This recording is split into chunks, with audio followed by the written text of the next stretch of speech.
I just find it odd. I find it odd, and it's like I haven't been able to make sense of it all, because again, it's like we're just doing this to fuck around and have fun, but like it is fun when I see that people are listening and like we're getting attention and everything. Like, oh, that's cool. Like, people dig what we do, you know. Yeah. But then I'm just like, but something is happening. Like, we're either being like downvoted to oblivion, or like something is fucking the algorithm up to the point where like we are not reaching even a third or fourth of the amount of people that we used to 6 months ago. Have you considered that maybe you got like uglier or something? There's no fucking way. Well, there's no way it happened to me. There's like, no way that I mean, how could I get uglier? Like, look at this. Look at this. Yeah, I see it. Yeah, look at this. See, like I've only look at this. We're so fucking tripped out. Show them your knee. Show them your knee, baby. Show them. Which one? Which one, dude? Which one? Your left. My left one. Oh, you know right. The left one, baby. Just give me a second. Yeah. Look at that. Yeah. Look at that right there. Look at that. You don't get a knee like that every day. You know what I'm saying? And you see, this is the video that's gonna get like that 3,000 view bump. Yeah, well, I mean, we are gonna start an OnlyFlans, where and we're just gonna upload videos of flan, of us cooking, making flan, eating flan, maybe flan wrestling, if you're open to it. You know, I'm not opposed. Maybe we make some flanch dressing, and just like, you know, have a flan salad. That makes my stomach turn. That looked like it. Like it looked like you like got tense from that. I almost broke my own neck. Just was it the pun or just the idea? Well, no, it's just like the dressing? idea of ranch dressing flan. Yeah, because that is so not the flavor you're going for. The first time I made flan, I don't know what kind of salad you're eating. The first time I made flan, I was so confused because it was cold. And I had no idea what a flan was, and so I thought I did it wrong. So wait, you made a flan without ever having one? Yeah. How? Why did you do that? What made you? Because it looked. I've never had flan. Something that seems really hard to make, and I don't even know if I like it. I'm gonna spend hours making a flan. It looked good on the box. It's delicious. And when I was in college, I got so fucking bored. It was just. I just did a live stream on like Twitter or something, and I was just like playing music. I was just cooking a flan. I was just talking to friends that were tuning in. That's like next level, man. I was ahead of the game. Yeah, that's back like, in 2015 or 16 damn, or whatever. You were Twitch streaming, playing video games, and making a flan. Dude, you know. So you started OnlyFlans 7 years ago. That's my shit. See, there's nothing original. Don't go branding that anywhere. There's nothing original anymore, man. Here I am thinking. All the good ideas, baby. Yeah, they're all taken. Of course, OnlyFlans is already a thing. Is it? I don't know. I mean, we just established that it was. Well, I mean, I made it, but like, that was a project. Like, I'm moving on to the next thing. I moved down. You're like, I'm bored with flan. It's like the fame. I didn't ask for this. Old news. It's just my love for flan that brought me here. Flan is old fake news. What do you know any new news? New news? Yeah. New news. No. Dude, I was just new rules.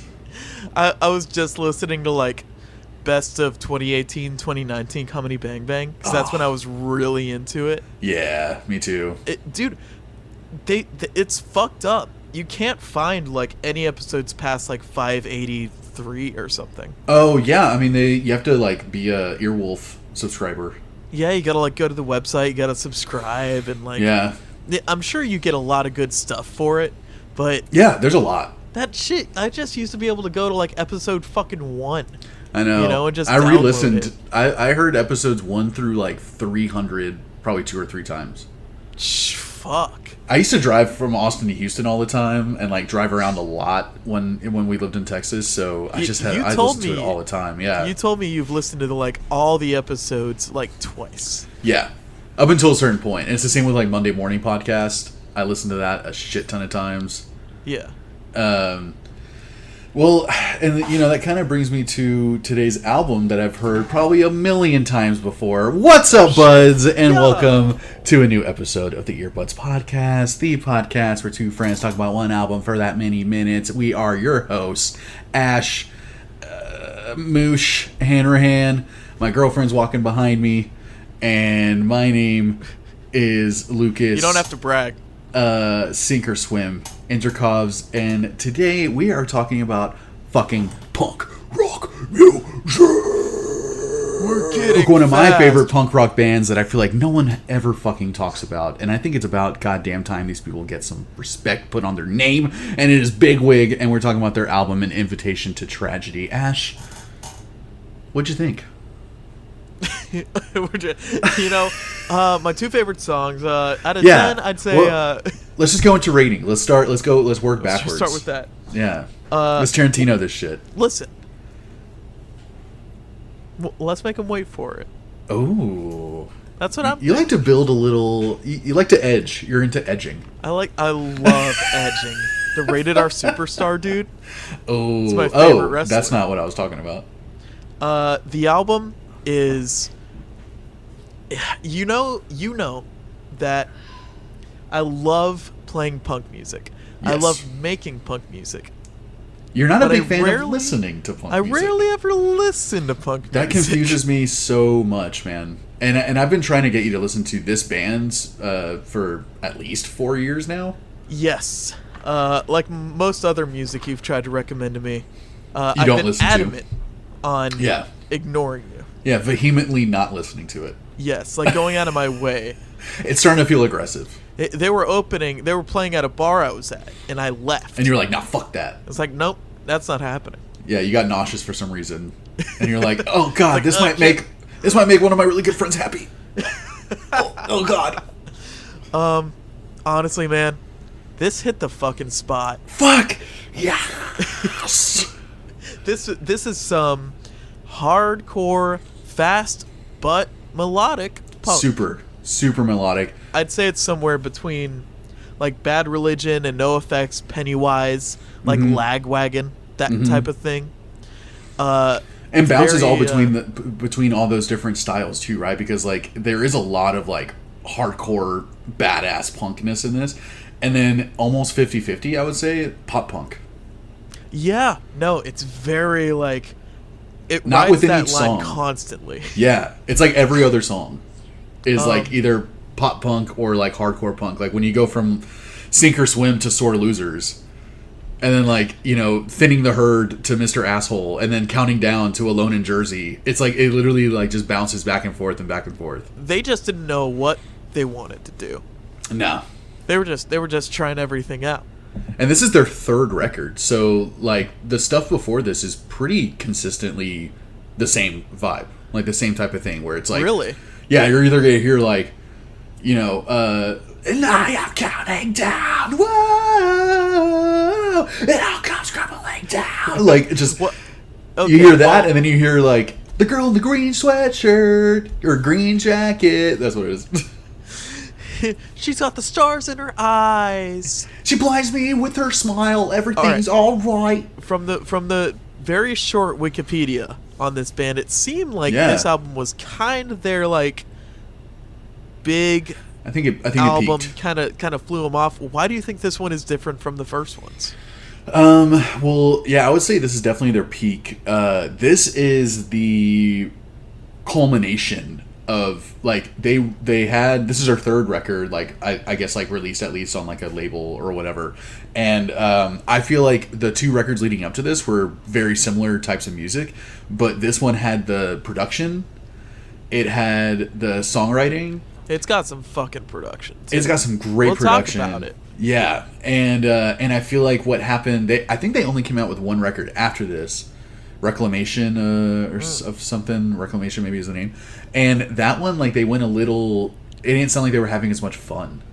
Like, they sound like they're having a lot of fun on this record. Like, they're pissed off, but they're also having fun. Like, I love on Sore Losers where he's like, my mom can beat up your mom, my dad can beat up your dad. And they're talking about like war.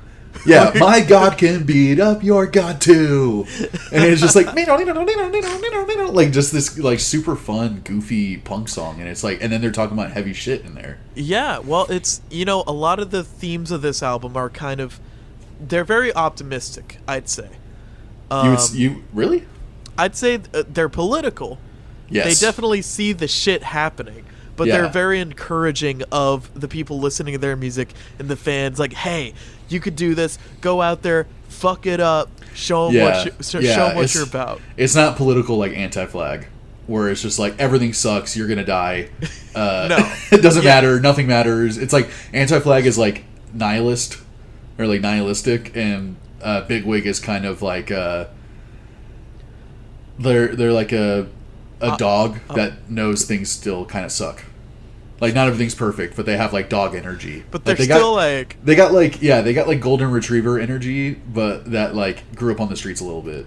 Shout out to Riley. Let's go. Shout out Riley.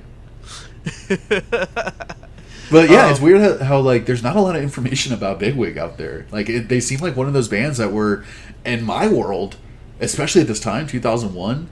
They were like the fucking punk band to me. Like, we, in my group of friends, like, we loved Big Wig. Like, I had a friend who went to a show of theirs and ended up like either passing out at one of the guitarist's house, or one of them passed out at his house, like at my friend's house or something. But he basically like went to a Big Wig show and then went out and partied with them afterwards. And he said that they were just like super cool regular dudes. And to us, we were just like, dude, you might as well have said that you were partying with fucking Bono or some shit, you know?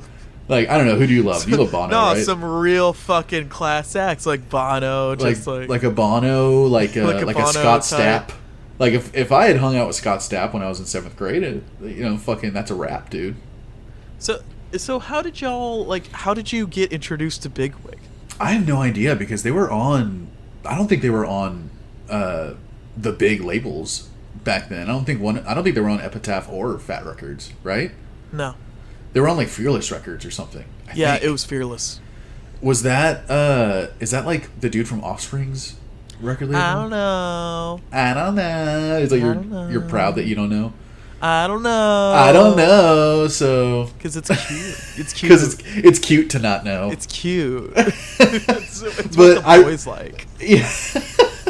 But that's what's kind of confusing to me too. Is like they weren't on one of the 2 or 3 big records. They weren't on Drive Thru, So I really don't know like who showed me Big Wig, how someone in my group found them. But man, they were immediately huge, and it was the album before this one that got them really big with us. I think it's like Unmerry Melodies.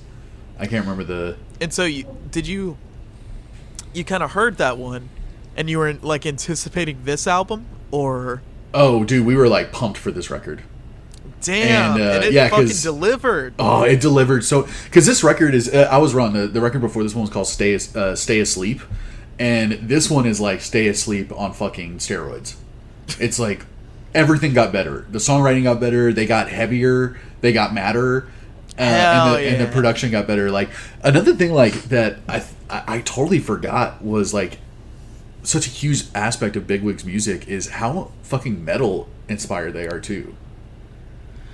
Well, yeah, they definitely do have a lot of that stuff kind of peeking in through the pop punk and like hardcore, yeah, visage. It's kind of like they kind of remind me of 4 Year Strong a little bit.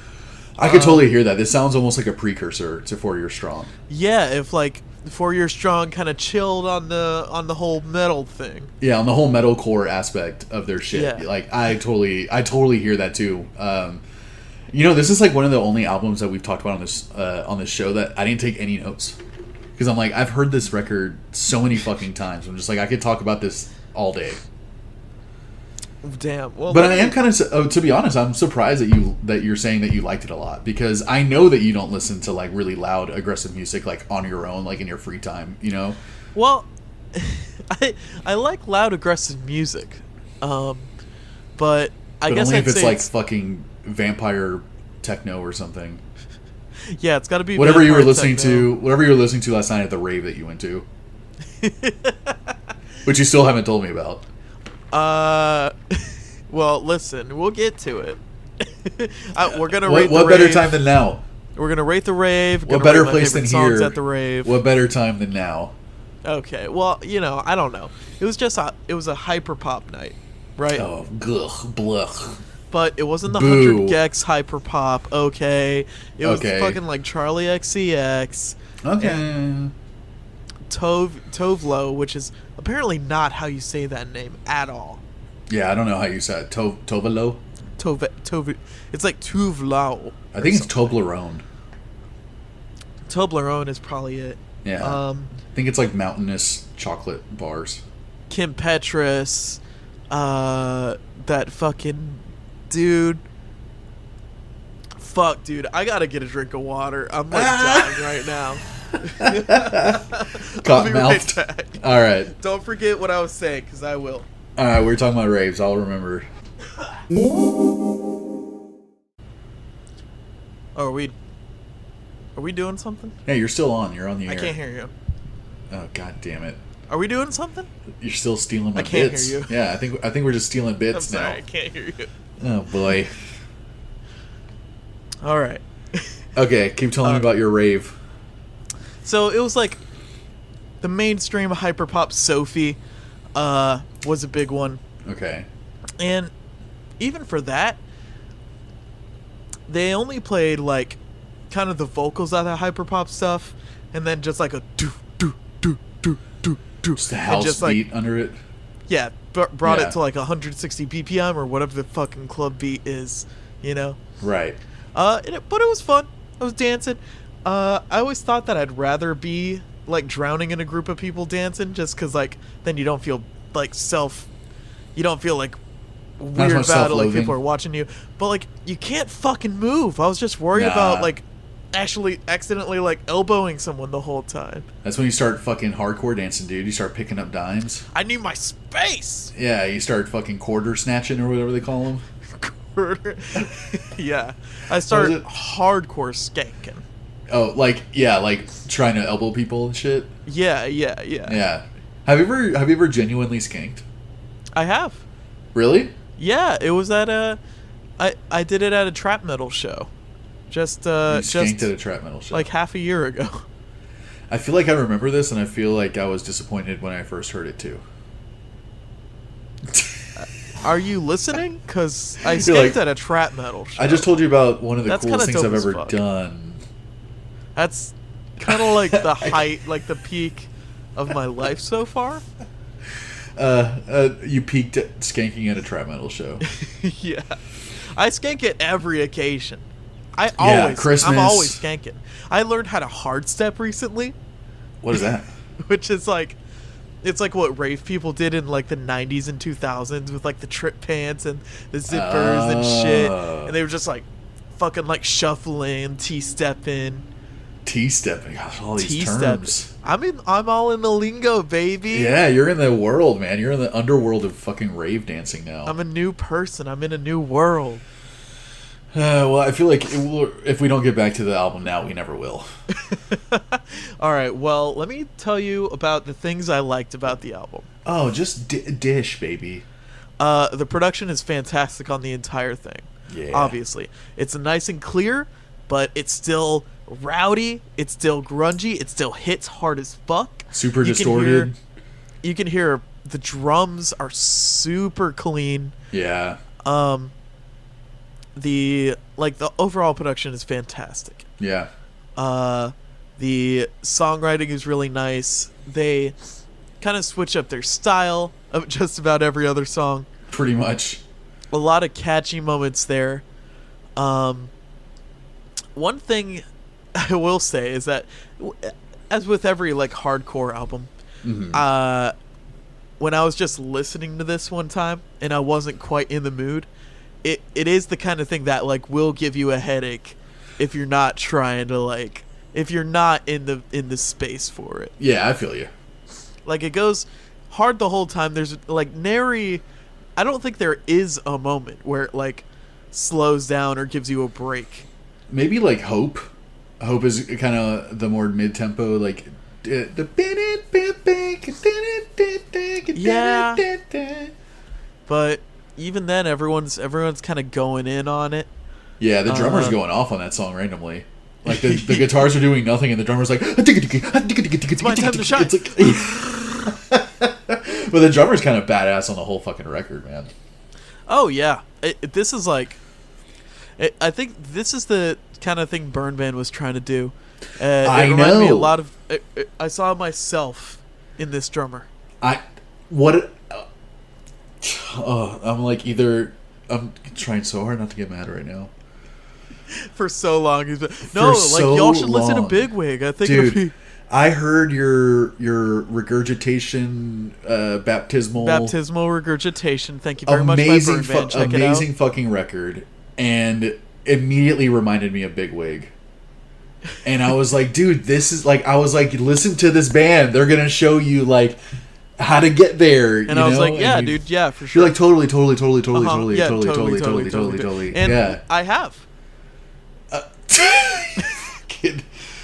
And I followed. It's like you're not wrong, but it's you don't know how hurt I am right now.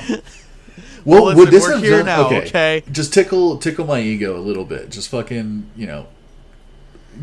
grab my ego's nutbag real quick and tell me if you had heard this record while Burn Band was still recording and playing, would it have influenced you? Would it have put a little fire under that little butt of yours? Probably not. Because I was on some next level shit, baby. I was 5 steps ahead of this shit. This was my last. No, I think it would have been. You can't take it. You can't walk back from that. Dude, there's no walking back from what you just did to me. We were always kind of on the Fugazi route of things rather than the Big Wig route. You know? I haven't listened to a lot of Fugazi, so I don't know. We were always trying to be like a little more experimental with it, I guess. I think, personally, talking about my own fucking band, Baptismal Regurgitation was kind of like the peak of our like little punk thing. Yeah, you guys went hard on that record. Yeah, and I think it is a great little punk record. It's kind of like exactly what we were trying to do for like years and albums before. Yeah. And from there, I want to like, all right, we're kind of like diverging. I want us to like, let's go further. Let's do some other shit. And that was the biggest mistake you ever made. And that ruined everything. Honestly, that's what Big Wig did after this record. They went a little too hard in one direction, and it did not work out in their favor. It was a little more metal, the album after this. I would rather break my ankle trying to go a different direction than walk 100 miles just going the same way. You know what I'm saying? But you make progress in one direction. One Direction's not even that good, dude. Get off my fucking back. Okay, fuck you, dude. Zayn? Harry? Harry? Harry? Mr. Styles to you? You know? Have some goddamn respect. I don't think I have anything particularly bad to say about this record. I don't think I have any like particular grievances aside from like I guess there were times it reminded me of like Blink-182 in very like quaint moments. It was like a little bit of that cheesiness, like a little bit of that like late 90s early 2000s kind of feel. Yeah, like Alone in Jersey I think is probably their most like Blinkish song on this record. That and like Moosh. Yeah, Moosh is super, yeah. Which is like, damn, like, yeah, they knew. They went hard on. Yeah, like, no, I would say, one of the things I like the most about this record is the guitar. Like, I think they have badass fucking riffs. The dude is doing the whatever that hammer on pull off little finger picking thing that like Van Halen does. And legit metal bands and shit, and he just does it for tapping. Like a split second. Yeah, is it tapping? Is that what it's called? I guess. Like the Widdly Woos. He does fucking Widdly Woos on this, and it's like this is a kind of basically a pop punk band with a little bit of hardcore mixed in, or like but you don't expect to hear guitar work like that. And that's another like comparison to 4 Year Strong, I think. is like how crisp and like badass their guitarists are, you know, and like the dudes in Big Wig are just so good. And what's crazy that the singer of Big Wig is the lead guitarist.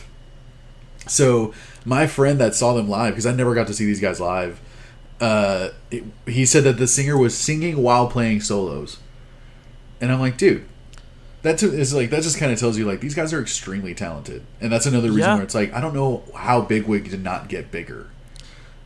They should have been a bigger wig. They should have been called Biggest Wig. Biggest Wig. Yeah, that's probably why. I would say just from listening to this record, I bet one compliment they got a lot was that they were tight as a band. Yeah. Super tight. Yeah, for sure. Well, man, let's get into the Choice Nugs, our two favorite songs. Let's get into some Choice Nugs, baby. Let's get into the Choice Nugs. I'm sure Two of them. You've kind of already decided before what your favorite songs on here are, and like that has not changed.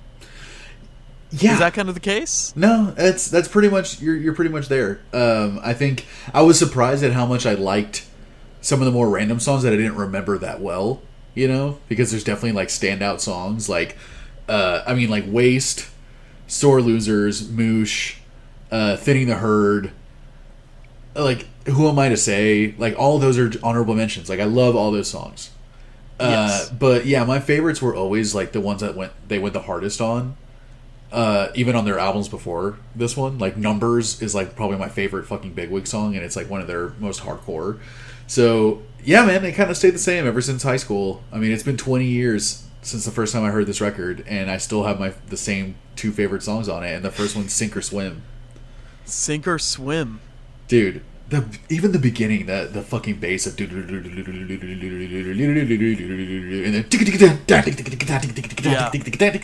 it's like, dude, they're picking so fucking fast, and it's so fucking like thrashy, hardcore, you know, like and that fucking pop muting that fast has always been insane to me. Yeah, like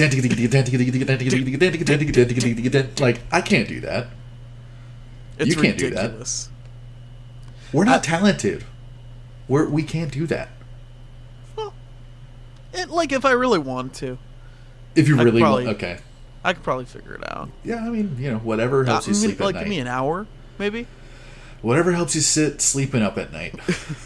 Hey man, don't bring that up right now. Come on. You sleep sitting up like a vampire. I'm gonna come back to this episode in 4 years and be like, fuck. Like, wow, I was sitting up to sleep for like 3 months, wasn't I? Yeah, there's a little time capsule for you. Sleep apnea is a bitch, y'all. Get it checked out. Tell me about it.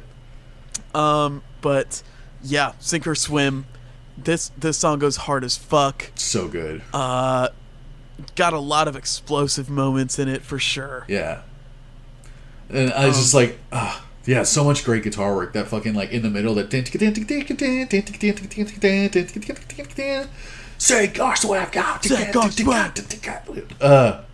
Yeah, well, the whole thing just goes so hard. It's so fun. It's such a hype song. Like that's a song I would listen to before going out to bars, where like some people listen to fucking like Lady Gaga or something. Yeah, this is my pregame shit right here. You're like pre-gaming, like going out to fight someone.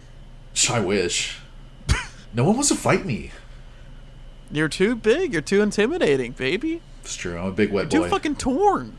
I'm Everyone's shredded. been seeing your boxing lessons. Yeah. And shit. With my panza hanging over my waist. No, I'm not gonna mess with that. Yeah, you don't mess with the panza. I'm gonna go for the behind the back like chokehold or something. I'm just like gonna hang on to you. But my neck is so thick. There's no way you can get to the jugs. I couldn't wrap my arms around it if I tried. No, it's like a redwood. A veiny redwood is what my neck is like. So many people have said that, and I'm finally getting it now. Yeah, right. You see it, right? That's why everyone was calling you Redwood. Yeah. Back in the old days. Yeah, old redwood. Well, my first nug is gonna be kind of on that same line of the real hardcore shit. Ooh. And it's kind of a weird one a little bit, but it's Mr. Asshole. Oh, dude, has some of my least favorite music on the record. You know, I knew it. I knew as soon as I picked it. I'm like, I bet Lucas is gonna be like, oh, that one. Yeah, you picked the one that has like a power drill in the intro or Yeah, whatever. it's got a power drill in the intro, Yeah. but it's just like it's like Yeah, the it's most like hardcore. hardcore. Yeah. Like you go to a shitty like bar and people are punching each other and you can't hear anything going on, but like Yeah. drums are thrashing. It's also like a super classic sounding riff too. That Yeah. It's like kind of goofy, like kind of silly sounding, but then it's in just like this uber hardcore fucking Yeah, but really then aggressive like song. the blast beat comes in. And it's like, oh, okay, Yeah. that's kind of where that is. Yeah, Going. really, the only thing I don't like about the song is the intro. That I'm like, oh, it's so annoying. I like the idea of it. I feel like they probably could have executed that a little better. I mean, could they have done that any better? How else are you gonna do that? If they just like used a synth or something. I know Instead what of an they actual you drill? know what they were going for. Yeah. It's very cheesy, like early '90s Pantera sounding to me, and it bothered me. Yeah, it's like what's the opposite of a dive bomb on the guitar? A takeoff. Yeah, takeoff. That's just what they're doing.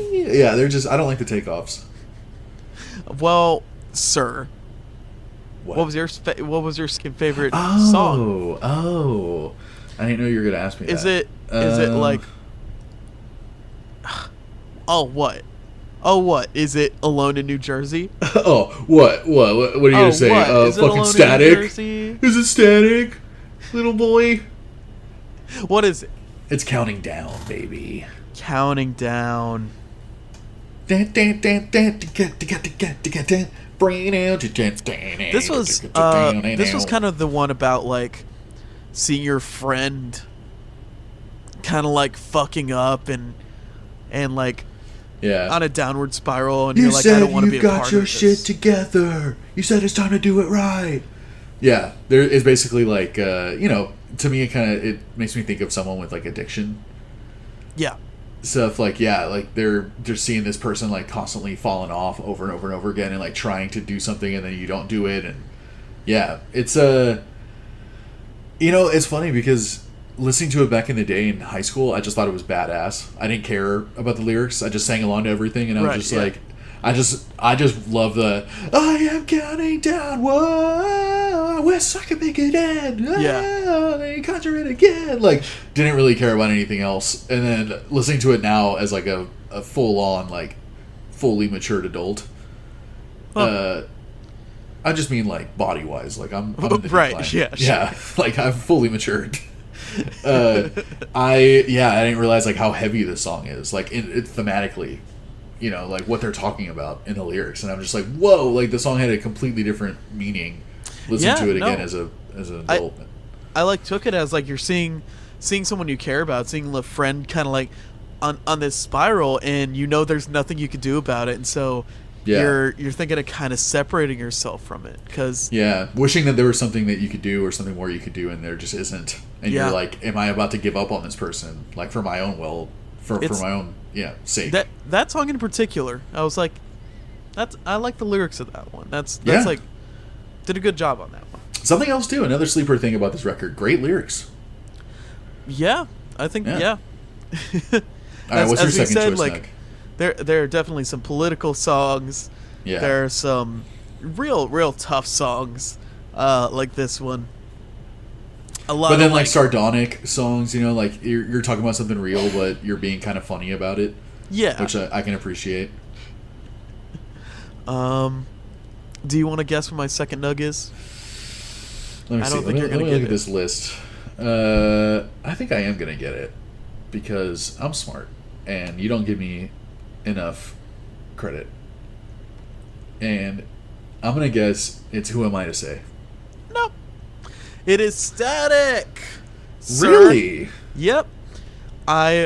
Something about it. It's hard to describe. Like, I love that little vocal part. Yeah.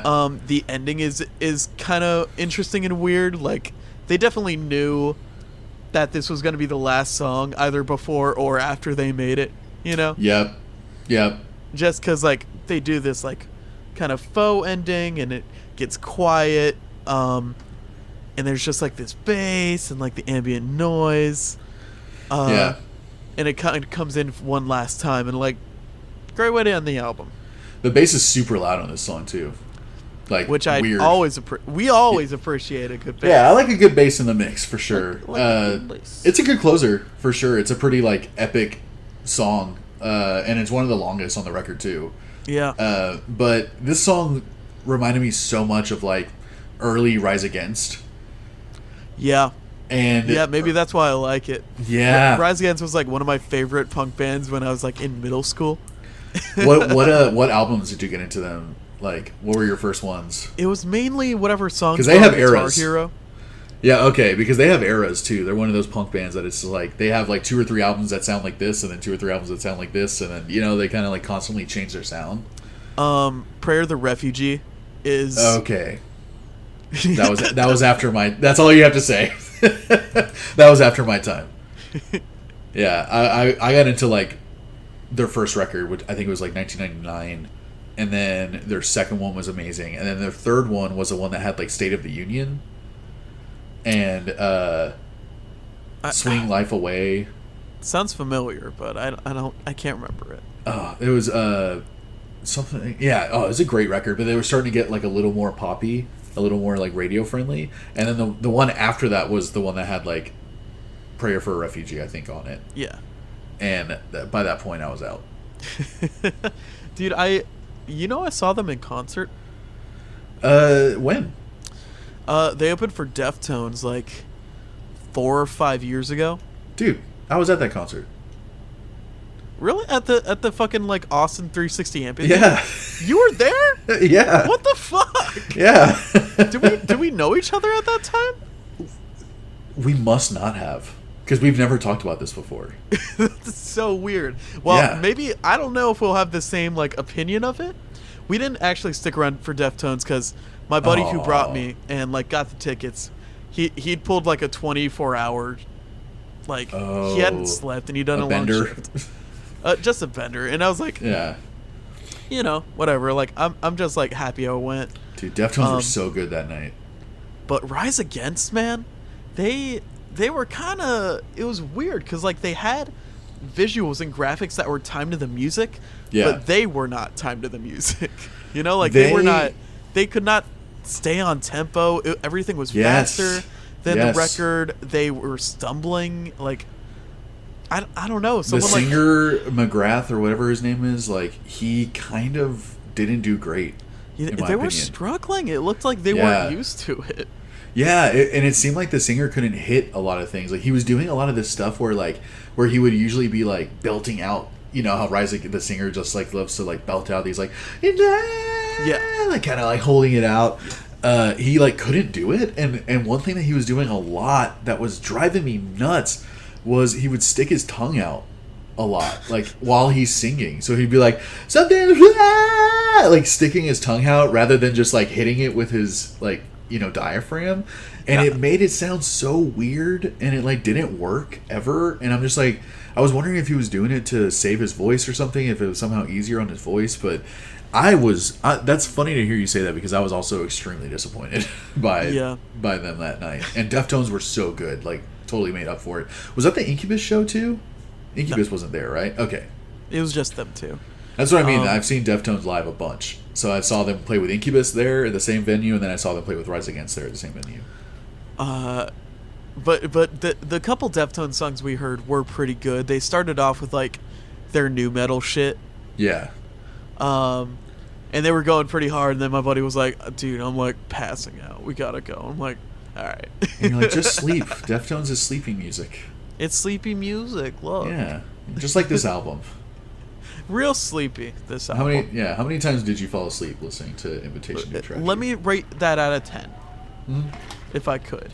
Out of the 10 times you listen to this record, how many times did you fall asleep? Decimal points allowed. Right. Well, this record, great production, exactly kind of what I was hoping for punk. Very clean instruments, still dirty, still hard, still kicks you in the chest. Yep. You know, clean vocals most of the time. Catchy choruses, interesting riffs.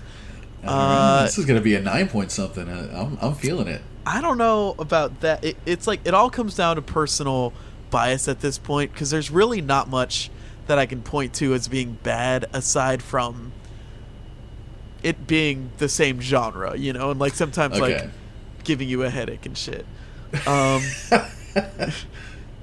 So I wish I could pin to more like concrete reasons why I'm giving it this rating, but it's really all feeling at this point. And I'm giving it like an 8.2. Damn, that's like so much better than I thought you were gonna rate this thing before we started talking. I legit thought you were gonna be like, yeah, man, I just kind of, because you weren't a huge fan of 4 Years Strong, you know, and I just thought, I'm like, this is so similar, and you just don't. This isn't what you usually gravitate towards, you know. It is a little similar, but they were able to keep it fresh enough. That's usually what gets me with punk records, is that it's all too samey. Yeah. I've been I've done the same thing with Burn Ban. Like our first record is like the same song 17 times. Right. But it's just like the sameness, like not much changing, not much experimentation or anything. It is true. Every song on this record is pretty unique and distinct. Yeah, and even though it like still keeps that same tempo, it's still momentum forward. It's still beating you with every song. Yeah. They do stuff in it that keeps you interested. I thought, wow, cool record, man. Great lyrics across the whole thing. Great vocals. Great musicianship. Tight as fuck. You're doing my review for me. You're doing it for me. 8.2. I assume you're gonna be in the mid 9s. That's what mid 9s. What a fucking wow. I mean, I like to I want to congratulate myself really quick on what a great album I brought, and what a great decision this was for me to make you listen to this. And you should have listened to this 5 years ago when I first fucking told you to, but it's okay. I love this record. I love this band. I grew up with this band. This is one of those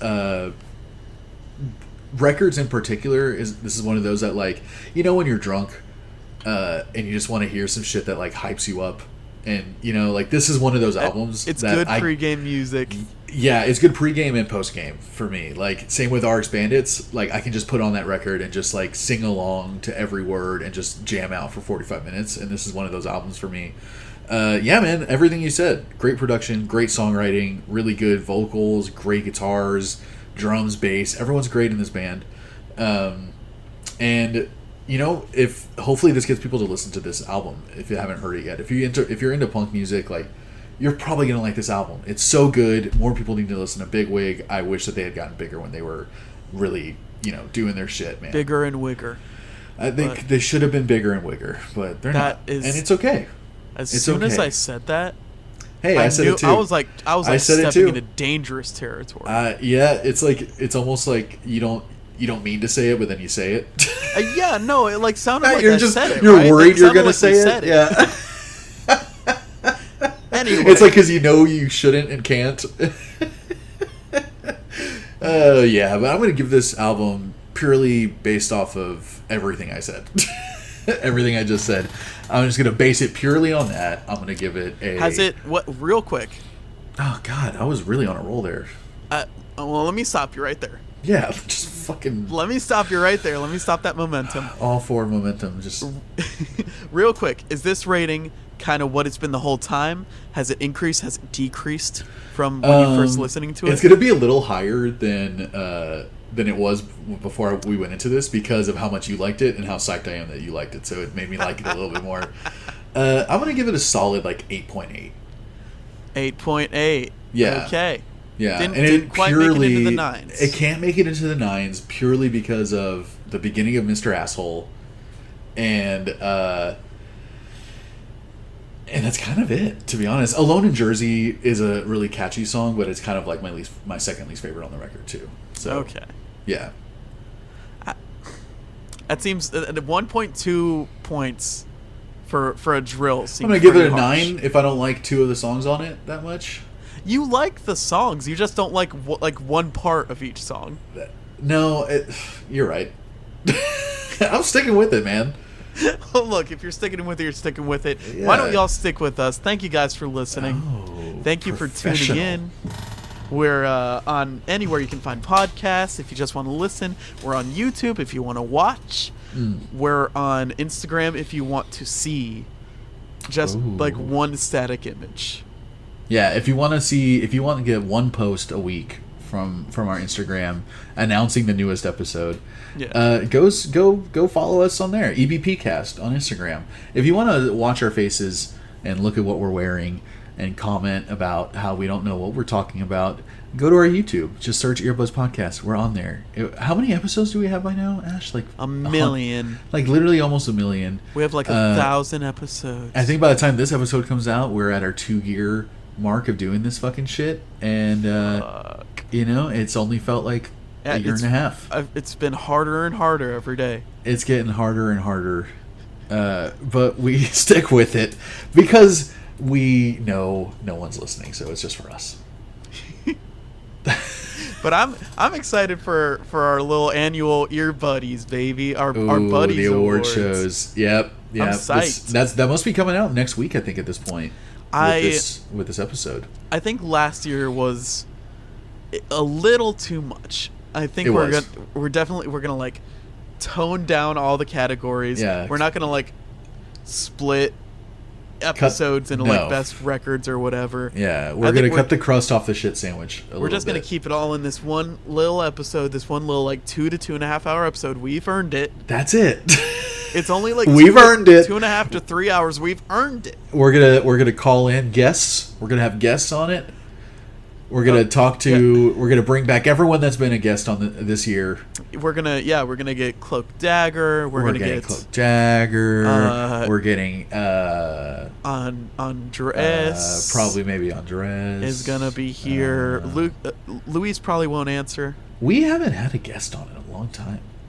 We need to fix that. Yeah, we need to fix that. We've kind of just been like discombobulated for a little bit. It's been weird, but Can I say something? It's been fucking weird. It's been weird. To say, just let's not say too much, but it's been weird. Thanks so much, buds. Next week we're gonna be talking about what was the album, Ash? What's the stupid ass album you want to listen to? Whatever and Ever. Amen. Whatever. Ben Folds 5. Ben, whatever. Just listen to that. And Ash, whatever. This was good. You know what? This is good. This is good. Bye. Bye.